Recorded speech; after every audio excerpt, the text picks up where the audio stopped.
Buenas tardes. No hay duda en los historiadores cubanos, incluso en los que no lo son tanto porque profesionalmente no se dedican a eso, en coincidir en el hecho de que la invasión a Occidente que se consumó en el año 1896, 1895 hasta el 96, constituye el hecho de armas más brillante de la historia militar de Cuba. No cabe duda, no hay otro.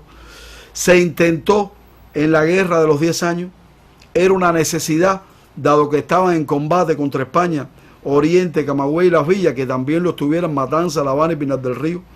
Por su parte, cada una hicieron sus pininos en la guerra, no, como siempre digo, con la misma intensidad y sistematicidad que en el Centro y Oriente, pero sí hubo combate, movimiento de tropas españolas, hubo su cuota de mártires.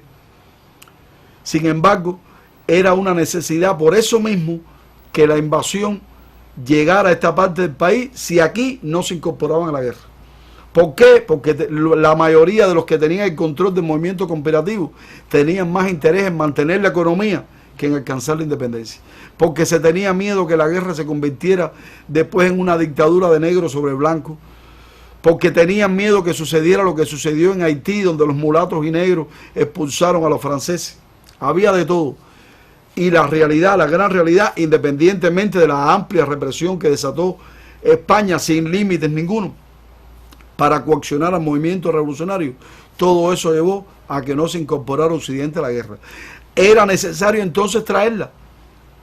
Gómez se lo solicita a Céspedes cuando era presidente de la República en armas, no se pudo llevar a cabo finalmente, en enero del año 1875, con el cruce el día 6 de la trocha de Júcar a Morón por Gómez, donde fue herido en la garganta, se inicia lo que podemos llamar el intento de la invasión occidente. Cuando Gómez está en Las Villas, se produjo en Las Tunas, entre Camagüey y Las Tunas, la llamada sedición de Lagunas de Barona, protagonizada por Vicente García. No había quien zafara aquel nudo gordiano. Gómez, como jefe del ejército, tuvo que regresar allá a Oriente. Estamos hablando de a caballo. Y después que resolvió el problema, regresar de nuevo a Las Villas, donde ya entonces los villareños no estaban de acuerdo con que Gómez continuara al frente de la invasión.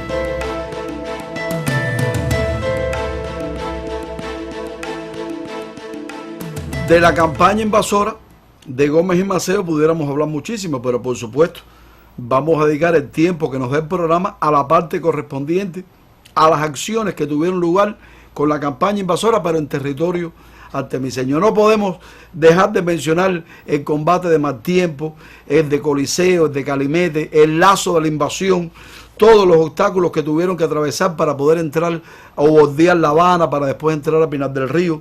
Y finalmente, el 4 de enero de 1896, los dos, Gómez y Maceo, hacen acto de presencia con sus tropas en el pueblo de Guira de Melena.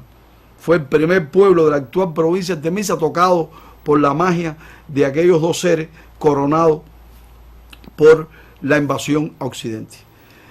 Tomaron ese pueblo, tomaron Alquizar, después tomaron Ceiba del Agua, combaten juntos antes de que Maceo siguiera rumbo a Pinar del Río y que Gómez se quedara en esta parte del país hasta Batabanó, operando en lo que se llamó campaña de la lanzadera, moviéndose de norte a sur, de este a oeste y viceversa, atrayendo sobre él fuerzas españolas para que Maceo pudiera entrar a la angosta y estrecha región de Pinar del Río.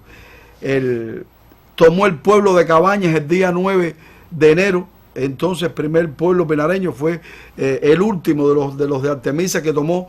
Se dirigió después a la región de San Diego de Núñez, hacia Bahahonda, estuvo en Consolación del Norte, que es hoy el municipio de La Palma, bajó completamente de manera transversal hasta muy cerca de La Coloma, al sur de Pinar del Río, llegó muy cerca de Pinar del Río, no quisieron combatir los españoles, y el 22 de enero de 1896, 90 días, 3 meses exactos, después de haber salido de Baraguá, llegó Maceo a Mantua, a Mangos de Roque. Ahí existe un monumento que recuerda el fin de la invasión. Allí se firmó una capitulación con el alcalde del lugar, con el responsable del ayuntamiento, dejando claro como testigo que había terminado la campaña invasora.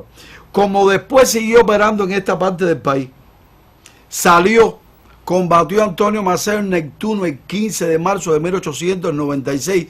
Un historiador ya fallecido en Artemisa, Gerardo Noguera, algo en lo que no estuvimos de acuerdo, me decía, fue para conmemorar el 18 aniversario de la protesta de Baraguá, pero otros historiadores, la mayoría coincidimos en que no, que Maceo no pretendía combatir, que lo que pretendía era más bien avanzar a las profundidades de Pinar del Río.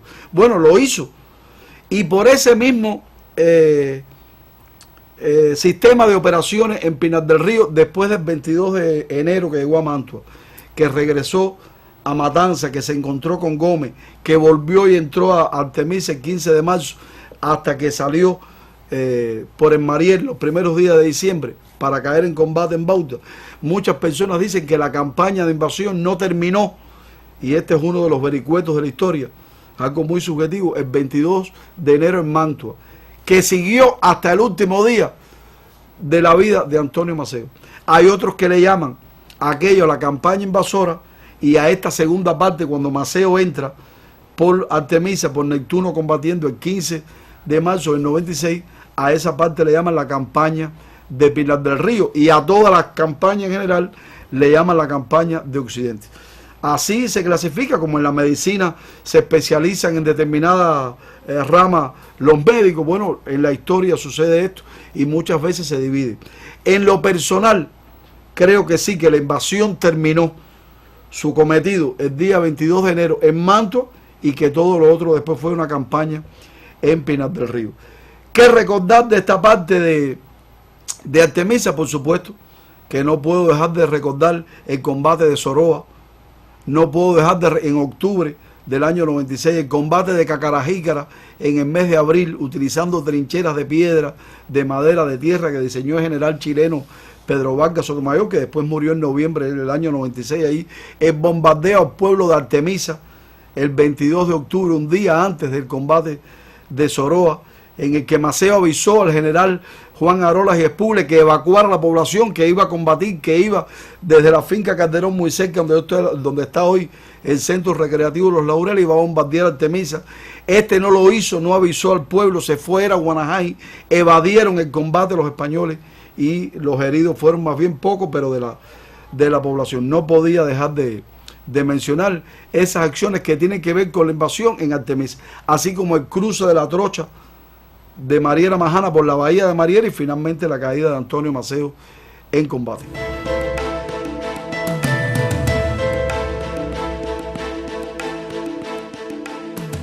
Aunque no tiene que ver específicamente con la invasión de Occidente, sí quiero hacer referencia, para salvar la distancia y rendir homenaje a soviéticos y a cubanos implicados en la crisis de octubre. No puedo dejar de mencionar que por estos días de octubre estamos conmemorando el 62 aniversario de la crisis de los misiles, o de la crisis de octubre, y que uno de los primeros asentamientos de misiles soviéticos de naturaleza nuclear que descubrieron los vuelos rasantes norteamericanos fueron precisamente los que estaban ubicados en la base soviética en Aspiro, en el municipio de San Cristóbal, cuyas bases subyacen allí, y que ojalá algún día se pueda rescatar y hacer un trabajo mayor que el que hace hoy con mucho empeño el museo y los historiadores de ese municipio. Crisis de octubre, lo menciona el Che en su carta de despedida a Fidel, donde vio más alto brillar a Fidel como estadista, donde estuvo el mundo al borde, no solo el Caribe, América Latina,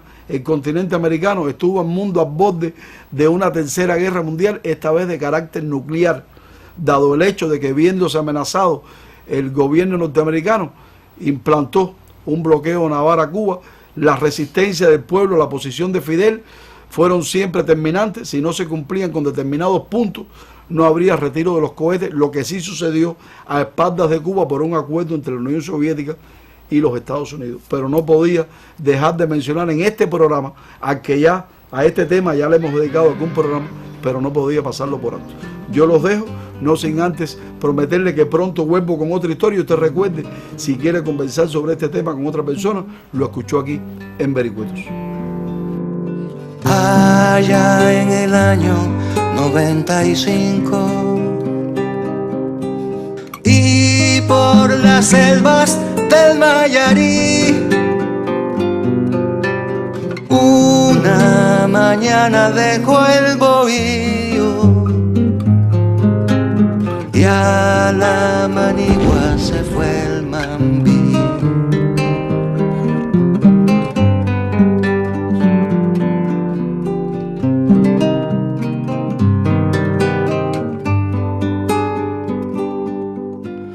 Una cubana que era su encanto,